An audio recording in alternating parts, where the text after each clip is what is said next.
आइए आज हम ज्योग्राफी ऑफ हरियाणा के 15वें लेक्चर में हरियाणा के प्राचीन ऋषियों तथा उनके स्थल के बारे में चर्चा करेंगे कि वह कहाँ-कहाँ पर हरियाणा में है और वे ऋषि कितने ज्ञाता थे, कहाँ-कहाँ पर थे, कितने महत्वपूर्ण थे।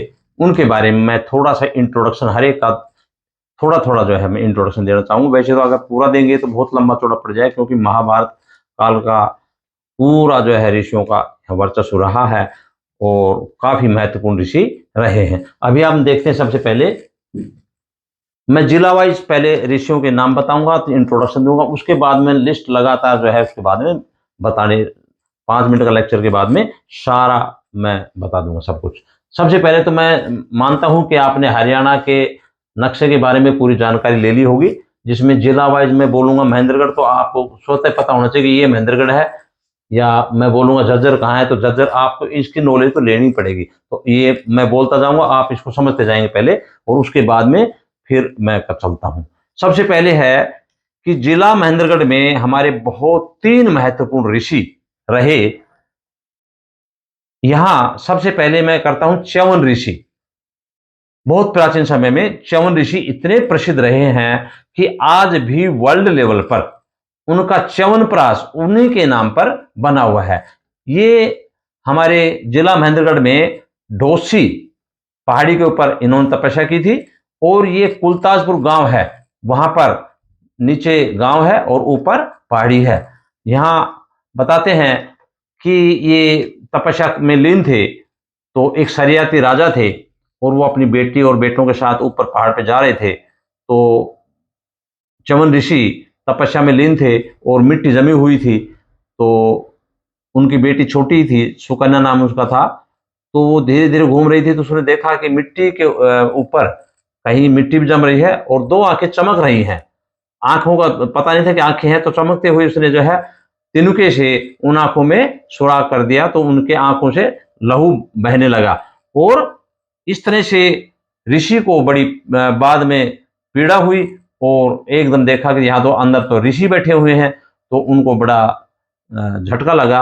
और वहां पर जो है सुकन्या को भी बड़ा झटका लगा कि ये क्या हो गया, मुझे मालूम ही नहीं था।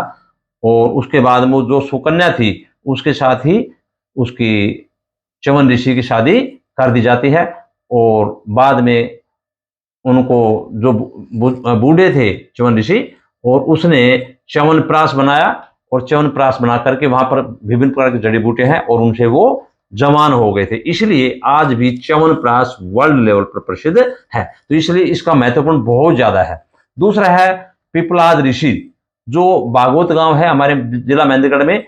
ये पीपल के नीचे इनका जन्म हुआ था, इसलिए इनका नाम पिपलाद रखा गया। और ये शिव के अवतार माने गए हैं। आज भी यहाँ शिव की लिंग है वहां पर, और बड़ी पूजा होती है, और सारे हमारे जो विभिन्न प्रकार के व्यक्ति आते हैं, कांवड़ वगैरह शिव की चढ़ती तो वहीं पर चढ़ती है, बहुत प्रसिद्ध है। इसके अलावा इन्होंने उपनिषद की रचना भी की थी। इसके अलावा एक उद्यालक ऋषि भी हमारे जिला महेंद्रगढ़ में है, जो सयाना गांव है, वहां पर महान ऋषि और दार्शनिक हुए हैं। और उनके बेटे थे श्वेत केतु। उनको कहा था कि आप वेदों का अध्ययन करो, और वेदों के अध्ययन के लिए उन्होंने कहा, पिताजी मुझे मेरी मदद करो कि ताकि मैं अपना वेदों का ज्ञान कैसे प्राप्त करूं अच्छी तरह से। तो उन्होंने सपोर्ट किया था, उनको समझाया था किस तरह से एक सूक्ष्म से सूक्ष्म चीज है जिसको आप मान्यता यूं मानते कुछ नहीं है, और इतना बड़ा वृक्ष बन जाता है। जैसे उन्होंने एग्जाम्पल 2 एग्जाम्पल बताए थे समझने के लिए, कि सबसे पहले उन्होंने बताया था कि बरगद का फल है, जो जिसे बंटी बोलते, बंटी के अंदर कितनी बारीक बारीक बीज होते हैं। एक कितना महीन सा बीज कितने बड़े पेड़ को, विशाल पेड़ को बना सकता है, उनसे बन जाता है। इसी प्रकार से आपका ज्ञान है वो अनंत हो सकता है, इसलिए उन्होंने एग्जाम्पल इस तरह से बताया था। इस प्रकार से आत्मा सूक्ष्म है और सर्वव्यापी, उसके बारे में भी एग्जाम्पल बताया था। किस तरह से एक नमक है, नमक को पानी में घोल दो तो घुल जाएगा, लेकिन अब वाष्प बना दो तो उड़ जाएगा, नमक रह जाएगा। लेकिन फिर दोबारा से आप तैयार करोगे तो वो जो है उसमें पानी घोलो और खत्म हो जाएगा, और जब वो वाष्प बन जाएगा तो नमक फिर हो जाएगा। उन्होंने बताया इसी प्रकार से आत्मा आती है, शरीर खत्म हो जाता है, आत्मा चली जाती है, वापिस शरीर जो है बनता है, उसमें आत्मा जाती है। इस प्रकार से उन्होंने बड़े ज्ञान की बातें बताई हैं। तो ये हमारे 3 ऋषि हुए, च्यवन ऋषि, पिपलाद ऋषि और उद्दालक ऋषि जिला महेंद्रगढ़ के हुए। इसी प्रकार से झज्जर जिले में दुर्वासा ऋषि का नाम तो आपने सुना ही होगा, जो महाभारत काल में भी थे और रामायण काल में भी रहे हैं। वो तीनों कालों में रहे हैं। उनको क्रोध और उनके क्रोध से अभिशप्त होने का डर सभी को रहता था, चाहे राजा हो या। उनकी मां अनुसुईया थी और पिता अत्रि थे। तो वो दुर्वासा ऋषि थे। इनके बारे में ज्यादा मैं लंबा नहीं चलूंगा क्योंकि तो बहुत लंबा एक पूरा कथा हो जाएगी, लेकिन इनको गुस्सा बहुत ही आता था। अगला है झज्जर जिले के अलावा, झज्जर जिले में दुर्वासा ऋषि हुए। अगला रोहतक जिले में चौरंगीनाथ मस्तनाथ ऋषि हुए, जो बहुत ही प्रसिद्ध हुए। और स्थलभोर में मस्तनाथ विश्वविद्यालय की स्थापना भी यहाँ की गई है फिलहाल, और अभी भी बहुत बड़ा मठ है यहाँ पर रोहतक में। करनाल, करनाल में पाराशर ऋषि हुए, जिनकी पत्नी सत्यवती थी, और वे पाराशर बहुत ही विद्वान व्यक्ति थे और नीति शास्त्र और आयुर्वेद के ज्ञाता थे और ज्योतिष के बहुत जबरदस्त ज्ञाता थे। इसी प्रकार से अगला है वेद व्यास। करनाल में ही वेद व्यास ऋषि हुए। ऋषि पाराशर के पुत्र थे। उन्होंने वेदों की रचना की, 4 वेद की रचना की, 6 शास्त्रों की रचना की, 18 पुराण महाभारत की रचना की। इस प्रकार से बड़े ज्ञानी व्यक्ति थे। हम ये मानते हैं कि ये ऋषि थे, खाली ऐसा नहीं कि दाढ़ी बढ़ा ली और बैठ गए, ऐसा नहीं था। ये बड़े विद्वान थे, बहुत ही ज्ञानवान थे। इन्होंने, आप देखते हैं महाभारत का जो ज्ञान है विश्व में बट रहा है। हमारे हरियाणा के अंदर जो बड़े बड़े ऋषि हुए हैं, कोई इसका मुकाबला नहीं हो सकता। इसी प्रकार से वेद व्यास हुए, ये मैंने बता ही दिया। वेद व्यास ऋषि हुए, ऋषि पाराशर के पुत्र थे। 4 वेद और 6 शास्त्र और 18 पुराण इनकी रचना की गई। इसी अगला है हमारा गौतम ऋषि। यहां ये भी करनाल में थे। अहिल्या इनकी पत्नी थी। यहां इंद्र से गौतम ऋषि के रूप में संबंध बन गए गलती से, तो उन्होंने, गौतम ऋषि ने अपनी पत्नी को अभिशाप दे दिया कि तुम पत्थर की मूर्ति बन जाओ। पत्थर की मूर्ति का मतलब ये नहीं था वो उनके कहने से पत्थर की मूर्ति बने, ना पहले बने कभी मनुष्य और न आज बन सकते।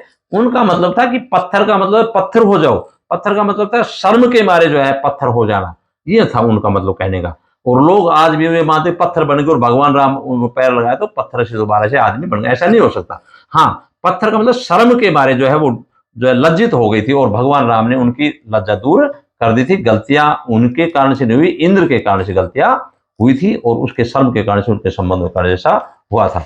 इसी प्रकार से कैथल में जो कलायत है, यहां पर इनके आश्रम है। कपिल ऋषि, कैथल में कपिल ऋषि प्रसिद्ध हुए और यहाँ सांख्य दर्शन के प्रवर्तक रहे। इनकी माता देवहूति और पिता कर्दम्य थे। आध्यात्मिक और दार्शनिक प्रणाली में बहुत ही एक्सपर्ट थे। इसी प्रकार से यमुनानगर में अगस्त ऋषि, जो कपाल मोचल यमुनानगर में है इनका आश्रम, राजा दशरथ के गुरु थे। और ये बिजली कैसे बनती है, वायुयान और गुब्बारे की खोज, जो हम हवा से छोड़ते गुब्बारे बड़े बड़े वाले, उनकी खोज के मंत्र भी आज उनके किताबों में रखे हुए हैं। बहुत ज्ञानवान थे।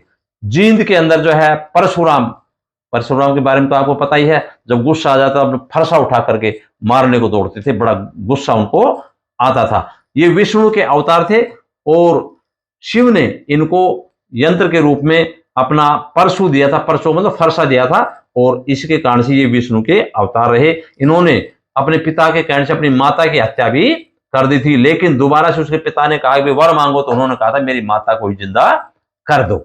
ये भी एक बात है, लेकिन माता पिता के कहने से माता की हत्या की गई थी, क्योंकि उनको शक हो गया था उसके पिता को कि शायद ये कुछ दुष्चरित्र है, बल्कि ऐसी बातें नहीं थी। अगला है हिसार में। हिसार में जमदग्नि जो राखी गढ़ी है, इसमें ये ऋषि बहुत ही प्रसिद्ध रहे। ये चिकित्सा विज्ञान के एक्सपर्ट रहे। इनके पास कामधेनु गाय थी, लेकिन जहां पर जो है राजाओं ने ही आतंक मचा रखा था, क्षत्रिय राजाओं ने, और उनकी गाय को, कामधेनु गाय को छीन ले गए थे। लेकिन उन्होंने उसका विरोध किया तो उनकी हत्या कर दी गई थी। लेकिन उसके बेटे ने, परशुराम ने, उनको जो उसके पिता की हत्या की थी, उनको मारा था और अपना उसका बदला लिया था। इस प्रकार से ये हमारा जमदग्नि के बारे में है। कुरुक्षेत्र में सबसे ज्यादा हमारे ऋषि रहे। कुरुक्षेत्र तो वैसे ही पता है कि महाभारत काल के अंदर सारा युद्ध जो है हमारा कुरुक्षेत्र में ही लड़ा गया। हरियाणा तो वैसे प्रसिद्ध है, आज से नहीं करोड़ों सालों से प्रसिद्ध है, क्योंकि यहां पर भी यमुना नदी है, ये करोड़ों सालों से चल रही है। सारा जमीन है वो बड़ी उपजाऊ है, ज्यादातर क्षेत्र है बहुत ही उपजाऊ है। इस कारण से हर व्यक्ति चाहता है कि हरियाणा और पंजाब जो क्षेत्र बड़ा है वो सारा उपजाऊ कारण से चल रहा है कभी से ही। तो इस प्रकार से कुरुक्षेत्र में हमारे विश्वामित्र ऋषि थे, जो पेवा में कुरुक्षेत्र में उनके आश्रम है। राम और लक्ष्मण के गुरु थे। वशिष्ठ ऋषि राजा दशरथ के गुरु थे। इन्होंने वेदों की रचना और राम लक्ष्मण और शत्रुघ्न को शिक्षा दी। चैतन्य महाप्रभु ये छोटे थे तो बहुत रोते थे, लेकिन जब लेडीज इनको कहती थी हरि बोलो, हरि बोल बोल शब्द कहते थे तो वो चुप रह जाता था। इसके बाद में पता चला कि भगवान श्री कृष्ण के बहुत ही अंदर से जो है ज्ञान भरा हुआ इसके अंदर, और भगवान श्री कृष्ण की आराधना करते हैं। इसलिए 10 वर्ष में ग्रामर पूरी इनको ग्रामर आ गई थी और भगवान श्री कृष्ण की किताबें भी लिख दी थी। चैतन्य महाप्रभु के बारे में है ये। अगला है मार्कंडे ऋषि। कुरुक्षेत्र के अंदर जो है इनके पिता मृकंड और माता मरुदमती थी, और ये शिव से प्रार्थना की थी कि हमें बच्चा नहीं हो तो हमें भगवान बच्चा दीजिए। तो उन्होंने शिव ने ये 2 शर्तें रखी थी। यदि आप बच्चे को विद्वान बच्चे को जन्म देना चाहते हो तो उसका उम्र बहुत छोटी होगी, और अगर लंबी आयु होगी तो ऐसा बच्चा मूर्ख होगा। तो उन्होंने कहा थी उनकी उम्र तो छोटी होगी, उन्होंने विद्वान बच्चे को डिमांड की थी।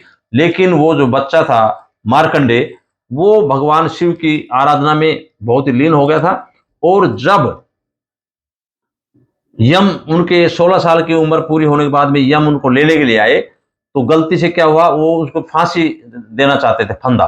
वो फांसी मार्कंडे को देना चाहते थे, लेकिन शिव की इतनी आराधना की थी, गलती उनकी जो है उनकी बजाय शिवलिंग के ऊपर ही वहां पर जो है उसका फंदा हो गया, जिसे भगवान श्री कृष्ण भगवान शिव बहुत क्रोधित हुए और स्वयं वहां पर आकर के दर्शन दिए और मार्कंडे को उनके आजीवन कभी मरने का ही उन्होंने अनंत जो है जीवन का दान देने का कहा, और यम ने बड़ी भूल स्वीकार की, और इस प्रकार से मार्कंडे एक बहुत बड़े ऋषि हुए हैं। इसी प्रकार से हम देखते हैं दधीचि ऋषि भी हमारे यहाँ पर रहे हैं।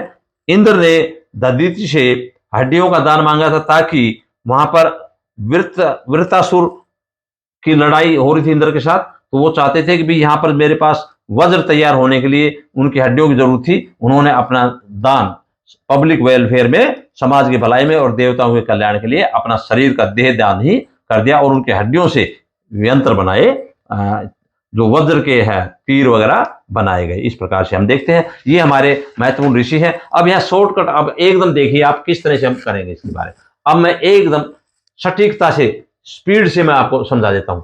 च्यवन ऋषि डोसी तीर्थ महेंद्रगढ़ कुलताजपुर गांव में, पिपलाद ऋषि बागोत तीर्थ महेंद्रगढ़ में, उद्दालक ऋषि श्याना गांव महेंद्रगढ़ में, दुर्वासा ऋषि दोबलधन झज्जर में, चौरंगीनाथ में मस्तनाथ ऋषि स्थलभोर रोहतक में, पराशर ऋषि बहलोलपुर करनाल में, वेदव्यास ऋषि बसमली करनाल में, गौतम ऋषि गोंदर करनाल में, कपिल ऋषि कलायत कैथल में इनके स्थान है।